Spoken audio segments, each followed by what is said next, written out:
आशा करता हूं आप सब बहुत अच्छे होंगे। मेरा नाम है सिद्धांत अग्निहोत्री। स्टडी ग्लोस पे आपका बहुत बहुत स्वागत है। आसमान में तबाही का मंजर दिखा। कहते हैं ना कि नर्क का द्वार, आसमान में आग बरस रही है। शायद वही तबाही का दिन होगा, जजमेंट डे। ऐसा ही हमको ईरान में देखने को मिला। एसिड रेन एक बहुत ही अनयूजुअल फेनोमेना है। हम जब 10th में थे तब पढ़ते थे, केमिस्ट्री का बड़ा इंपॉर्टेंट टॉपिक था, बट हमने कभी ये नहीं सोचा कि एसिड रेन होगी, लेकिन हो रही है।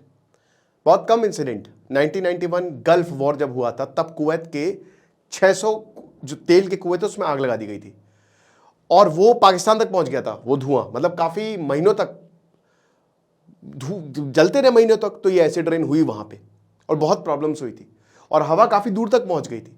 तो सबसे पहली बात, एसिड रेन होती क्या है और क्या हुआ है ईरान में, ये हम देखेंगे। दूसरा, क्या ये दूर तक पहुंच सकती है, क्या ये भारत तक भी आ सकती है और इसका क्या असर होता है। एक एक करके चीज़ों को देखते हैं। लेकिन उससे पहले बता दूं कि 22 मार्च से गूगल के सारे एआई टूल्स हम बताएंगे आप कैसे यूज़ कर सकते हैं। एक फ्री वीडियो मतलब एआई जनरेशन बुक भी है, तो ये भी आप अवेल करेंगे। और उसके बाद कंटेंट से लेकर वीडियो तक एवरीथिंग विल बी देयर। तो भाई यहाँ इजराइल ने ईरान के 30 ऑयल डिपो पर हमला किया। तेहरान में लगभग 1 करोड़ 20 लाख लोग रहते हैं और यहां पे ईरान की कैपिटल है तेहरान, और यहां पे बहुत बड़े 3 ऑयल डिपो थे। इजराइल ने हमला किया और जो मंजर सामने आए, आप वीडियो देखेंगे ना आपका दिल दहल जाएगा। मतलब हर तरफ आग ही आग। पेट्रोल के दाम $115 तक पहुंच गए हैं, क्रूड ऑयल के दाम। अब ये $200 तक, ईरान ने बहुत पहले ही बोल दिया था कि $200 तक ले जाएंगे। भारत की बात करें तो भारत को भी अच्छा खासा नुकसान होगा। मुंबई में 20% होटल बंद है, एलपीजी की शॉर्टेज। अब ये नहीं पता कि ये वॉर की वजह से, शायद वॉर की वजह से ही होगी, बट एलपीजी के दाम भी बढ़े और एलपीजी की शॉर्टेज है। पाकिस्तान में तो भयंकर एनर्जी की शॉर्टेज हो गई है, स्कूल बंद कर दिए गए हैं। ये हालात है। और मुंबई में अगर ऐसे ही चलता रहा, एलपीजी सिलेंडर नहीं मिले तो हॉस्पिटैलिटी सेक्टर बहुत बड़े तरीके से हिट होगा। 50% होटल बंद हो सकते हैं। तो यहां पे इन्होंने मारा बम, इजराइल ने। तेलों को निशाना बनाया जा रहा है, ऑयल रिफाइनरीज को निशाना बनाया जा रहा है। तो भाई जाहिर सी बात है, ये ऑयल है, जब ये जलेगा कार्बन प्रोड्यूस होगा, इससे कार्बन डाइऑक्साइड होगा, सल्फर होगा, नाइट्रोजन होगा। अब नाइट्रोजन जब हवा से मिलेगा ऑक्सीजन है, सल्फर जब ऊपर जाएगा हवा से मिलेगा तो सल्फर डाइऑक्साइड हो जाएगा, ऑक्सीजन है ना।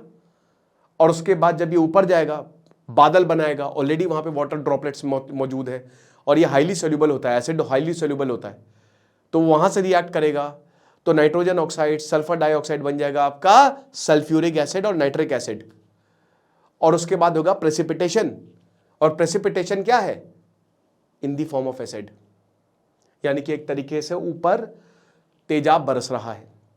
अब ये बहुत ऐसा नहीं है, ये डाइल्यूटेड है, थोड़ा वाटर भी है ना, तो डाइल्यूटेड है, पूरा तेजाब नहीं है, वरना तो बर्बाद हो जाते, सब खत्म हो जाते, मर जाते। लेकिन जब ये आपके हाथ पे गिरेगा तो आपकी स्किन इरिटेट होगी, आपको जलन महसूस हो सकती है। एक पूरे शहर पे ऐसे बादल छाए हुए हैं और प्रेजेंटली बारिश हो रही है, एसिड रेन हुई है।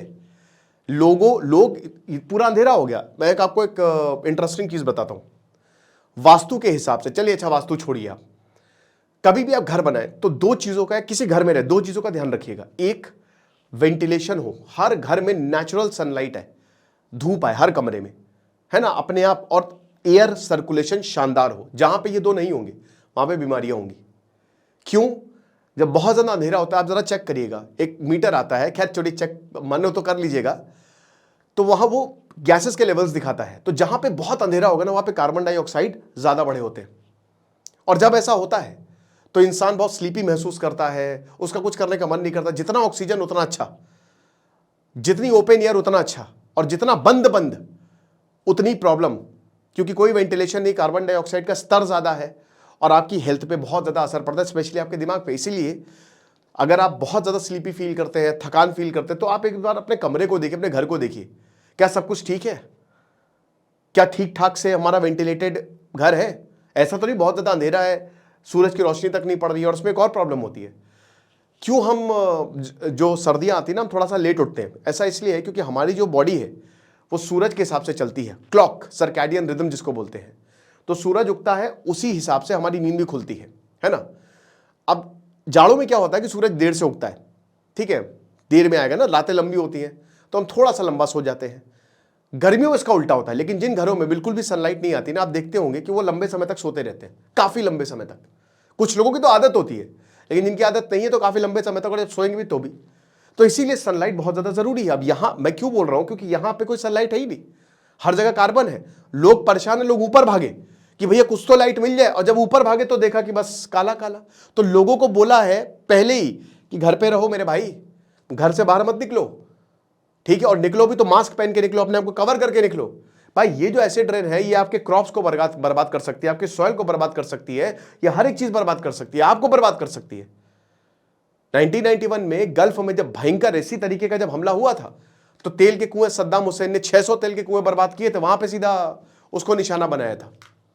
और अब इजराइल ने ये काम किया है। तो ये जो हो रहा है कि ईरान जो है वो सऊदी के ऑयल डिपो पर हमला कर रहा है, स्ट्रेट ऑफ हॉर्मुज ब्लॉक कर दिया है, ये चीज है। लेकिन सबसे बड़ी बात, क्या ये ब्लैक रेन, इसको ब्लैक रेन बोला जाता है, ब्लैक एसिड रेन, क्या ये दूसरे देशों तक पहुंच सकती है?